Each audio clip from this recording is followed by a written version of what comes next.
6 মাস পূর্ণ হয়ে গেলেই কিন্তু বাচ্চাদের সলিড খাওয়ানো শুরু করতে হয়। আমরা যারা নতুন মা হয়েছি সবার মাথায় কিন্তু একটাই প্রশ্ন, বাচ্চাদেরকে আমরা কি কি সবজি খাওয়াবো। আমার মেয়ের কিন্তু এখন 8 মাস প্লাস বয়স, তো ওকে এই বয়সে আমি কি কি সবজি খাওয়াই, এছাড়াও কিভাবে রান্না করে খাওয়াই, সবটাই কিন্তু আজকে তোমাদেরকে এই ভিডিওতে শেয়ার করব। মিষ্টি আলু, মিষ্টি কুমড়ো, বিনস, গাজর, ব্রকলি, পেঁপে এই ধরনের সবজিগুলো কিন্তু আমার মেয়েকে আমি খাইয়ে থাকি। তবে একসাথে কিন্তু বাচ্চাদেরকে সব রকমের সবজি মিলিয়ে খাওয়াতে নেই, তাতে কিন্তু ওদের ডাইজেস্ট করতে অনেকটাই সমস্যা হয়। আজকে কিন্তু আমার মামামকে আমি সবজি খিচুড়ি বানিয়ে খাওয়াবো। কি কি সবজি নিলাম তোমরা তো দেখেই নিলে। গাজর নিয়েছি, মিষ্টি আলু নিয়েছি আর ব্রকলি নিয়েছি। সবজিগুলোকে ভালো করে ধুয়ে টুকরো করে কিন্তু প্রেসার কুকারে দিয়ে দিয়েছি। 3 থেকে 4টে সিটি দিলেই কিন্তু সবজিগুলো বেশ ভালোভাবে সেদ্ধ হয়ে যায়। দেখো কত সুন্দর কিন্তু সবজিগুলো সেদ্ধ হয়ে গেছে। আমার মামামের খাবারগুলো কিন্তু আলাদা প্রেসার কুকারেই বানাই, শুধুমাত্র কিন্তু এই প্রেসার কুকারটাতে ওর খাবার দাবারই রান্না করা হয়। আমাদের প্রেসার কুকারের মধ্যে কিন্তু ওর খাবার দাবার একদমই রেডি করি না, কারণ আমাদের প্রেসার কুকারের মধ্যে তো তেল ঝাল মশলা রান্না করা হয়, সেই জন্য কিন্তু বাচ্চাদের প্রেসার কুকারটা আলাদাই রাখা উচিত। আমার যখন 6 মাস বয়স ছিল তখন কিন্তু এই ছাঁকনিটা আমি শপিং মল থেকে কিনে নিয়ে এসেছি। এই ছাঁকনিটা কিন্তু আমার অনেক কাজে লাগে। আমি যে হোমমেড স্যারেলাক্সটা বানাই সেটাও কিন্তু এটাতে ভালো করে ছেঁকে নিই।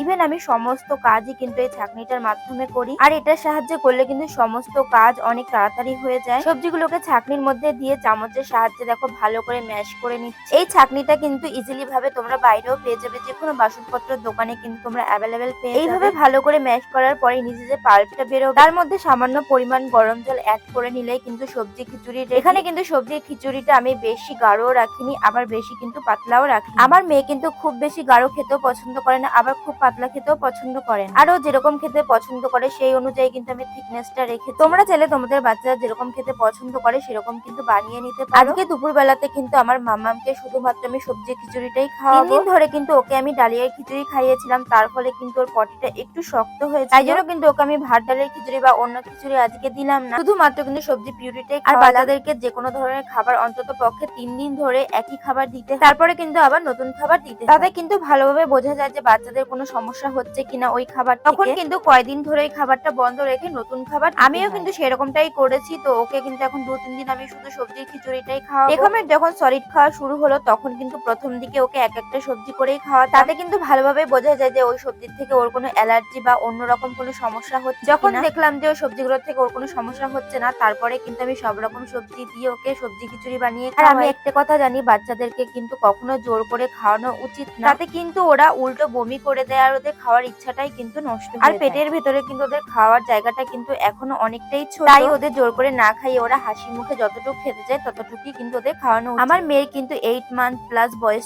এখনো পর্যন্ত কিন্তু ওকে বাইরের খাবার দাবার আমি কিছুই খাওয়াই না, সবকিছুই কিন্তু হোমমেড বানিয়েই খাওয়াই। শুধুমাত্র ডক্টর যে ফর্মুলা মিল্কটা লিখে দিয়েছে সেটাই কিন্তু শুধু বাইরের থেকে আনানো হয়, আর ফর্মুলা মিল্কের সাথে কিন্তু ওকে স্যারেলাক্সটা বাড়িতেই বানিয়ে খাওয়াই। তোমরা যদি কেউ জানতে চাও যে হোমমেড স্যারেলাক্সটা আমি বাড়িতে কিভাবে বানাই, এছাড়াও আমার মেয়ে দিন থেকে রাত পর্যন্ত কি কি খাবার দাবার খায়, সবকিছু কিন্তু আমি নেক্সট ভিডিওতে তোমাদের সাথে একদিন শেয়ার করে দেবো। চলো আজকে এই পর্যন্ত। ভিডিওটা ভালো লাগলে অবশ্যই লাইক, কমেন্ট আর শেয়ার করে দেবে।